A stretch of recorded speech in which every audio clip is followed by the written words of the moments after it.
వి gold trusted gold buyers తాకట్టులో ఉన్న బంగారాన్ని విడిపించి ఈ రోజు ఉన్న మార్కెట్ ధరకే కొనబడును. మరిన్ని వివరాలకు సంప్రదించండి 77107720. మత్స్యకారుల మీటింగ్ గురించి జరగడం ఇక్కడికి ఆహ్వానించడం జరిగింది. వాళ్ళ అవగాహన కోసం ఇక్కడ మీటింగ్ పెట్టుకుని మేము చర్చించుకుంటున్నాము. కానీ ఇంకా కూడా వాళ్ళకి అవగాహన రావడం తెలియడం లేదు. ఎక్కడ మన హక్కులు ఏంటి, మనం ఏం సాధించుకోవాలని కూడా వాళ్ళకి తెలియడం లేదు. సో దాని గురించి పెద్దలు కొంతమంది వివరించారు. మన హక్కులు ఏ విధంగా చేసుకొని మనం ముందుకు పోవాలనే ఉద్దేశంతో మనం ఫైట్ చేస్తున్నాము. సో అదే కాకుండా మనలో ఇంతకుముందే చెప్పినట్టుగా మనకు ఐకమత్యమే లేదు. మెయిన్ అది ఐకమత్యం ఉంటే ఎంత దూరమైనా మనం సాధించుకోవచ్చు. మన హక్కులు ఏంటి అనేది మనం సాధించుకోవచ్చు.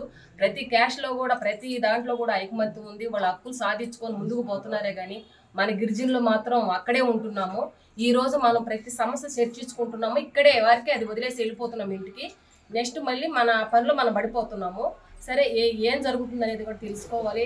అదేగాక ప్రతి ఇంట్లో పిల్లల గురించి, పిల్లల ఎడ్యుకేషన్ గురించి మాత్రం కంపల్సరీ చర్యలు తీసుకోండి. ఎందుకంటే ఇంట్లో ఒక బిడ్డ చదివితే మాత్రం మన తలరాతలే మారిపోతాయి. ఎందుకంటే ఎడ్యుకేషన్ అనేది ఇంపార్టెంట్. అదే కాక ఆధార్ కార్డులు లేక చాలా మంది కూడా ఇబ్బందులు పడుతున్నారు. అవి ఇంతకు ముందు మొన్న మీటింగ్లో నెల్లూరులో జరిగినప్పుడు కూడా ఐటీడీలో టీవా గారు కూడా చెప్పారు. కొంతమంది ఆధార్లు కూడా శాంక్షన్ చేసి ఇవ్వడం జరిగింది. సో అట్లాంటి ఆధారాలు రాకపోయినా అదే స్కూల్ పిల్లల గురించి ఏదైనా లోటుపాట్లు ఉన్న పెద్దలు అందరూ ఉన్నారు, వాళ్ళ దృష్టికి తీసుకురండి. ఐటీడీలో ఏమన్నా మనకి రావాల్సినవి ఏమన్నా కానీ చేయగలిగిన ఏమైనా ఉంటే కంపల్సరీ నా తరపున ఏమైనా చేయగలిగితే నేను కంపల్సరీ చేస్తాను. అదే కాకుండా మాకు విజయవాడ మీటింగ్లో జరిగిన రోజు కూడా మా చైర్మన్ దృష్టిలో కూడా నేను పెడతాను. మా లోటుపాట్లు ఇలా ఉన్నాయి అనేది. నేను కూడా మీ గిరిజనకు సంబంధించిన మహిళ నేను. సో నాకు ఐటీడీ డైరెక్టర్కి ఇచ్చినందుకు చాలా సంతోషపడుతున్నాను. ఎందుకంటే ఈరోజు చాలా సంతోషంగా ఉంది. మీ అందరితో నేను మాట్లాడగలుగుతా, మీ అందరితో కలవడం అనేది చాలా సంతోషంగా ఉంది. సో నాకు ఈ అవకాశం ఇచ్చిన అందరికీ ధన్యవాదాలు. నా పేరు చౌటూరు సిన్నయ్య, ఎక్స్ డివిఎంసీ నెంబర్ని. ఈరోజు రాపూరు గ్రామానికి రావడం జరిగింది. మరియు ఇక్కడ సొసైటీని ఇక్కడ జరుగుతున్న అన్యాయాన్ని వాళ్ళందరూ కూడా మాకు తెలియజేయటం జరిగింది. ఇక్కడ ఒక సొసైటీలో ఒక అధ్యక్షుడిని ఎన్నుకోవడానికి ఇక్కడ మేము ఇంతమంది కూడా రావడం జరిగింది. ఇదే విధంగా మాకు రావాల్సిన హక్కుల్ని మేము సాధించుకునేంత వరకు కూడా మేము ఈ పోరాటాన్ని మాత్రం ఆపం. అదే కూడా ఇక్కడ రావాల్సిన బెనిఫిట్స్ అన్నిటిని కూడా మేము ఒక్కసారి కలెక్టర్ గారి దృష్టికి తీసుకెళ్ళి ఖచ్చితంగా మేము వీళ్ళకి వచ్చే విధంగా చేస్తామని నేను మనస్ఫూర్తిగా కోరుకుంటా ఉన్నాను. ఈ ప్రభుత్వము మాకు మేలు చేస్తుందని మేము కోరుకుంటా ఉన్నాం. ఈ ప్రభుత్వం గిరిజనుల కోసమే పనిచేస్తుందని చెప్తున్నారు. మరి ఎక్కడ పనిచేస్తుందని సూటిగా ప్రశ్నిస్తూ ఉన్నాను. కానీ మేము వేరేగా పోరాటాలు చేసి మా వాళ్ళకి కూడా మేము అన్నీ కూడా సక్రంగా వచ్చే విధంగా ప్రభుత్వాన్ని కోరుతూ ఉంటాం.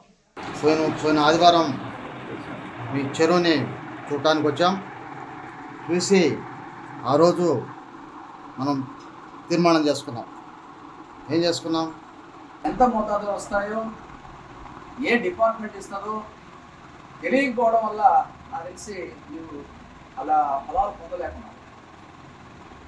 అందుకే ఈరోజు మన రాష్ట్ర ట్రైకర్ డైరెక్టర్ గారిని సరిగా పాపం మనకు ఆరోగ్యం బాగాలేదు, రిక్వెస్ట్ చేసి రమ్మన్నాం. ఎందుకంటే వాళ్ళ అధికారంలో ఉండేటువంటి వాళ్ళు గవర్నమెంట్లో ఉన్నారు. మనకేం చేయాలన్నా కూడా మేడం ద్వారా మనం చేయించుకోవచ్చు. బాగా లేవు, అందరూ కలిసి కట్టుగా ఉండాల్సినటువంటి అవసరం ఇది. అమ్మగారు చెప్పినట్టు తక్కువ పెట్టుబడులు పెట్టి ఉమ్మడిగా అందరం కలిసి తక్కువగా పెట్టుబడులు పెట్టి మన యొక్క సొసైటీని మనం రన్ చేసుకోవాల్సినటువంటి పరిస్థితి. తెలుగులో న్యూస్ కి ఫాస్టెస్ట్ యాప్ ఇప్పుడు టోటల్లీ న్యూ అవతార్లో జస్ట్ 5 seconds లో కంప్లీట్ న్యూస్. సోషల్ మీడియాలో ట్రెండ్స్ కి one stop solution. Live TV app voice search option తో ఇప్పుడే డౌన్లోడ్ చేయండి లేదా అప్డేట్ అయిపోండి. యాప్ లింక్ డిస్క్రిప్షన్ లో ఉంది.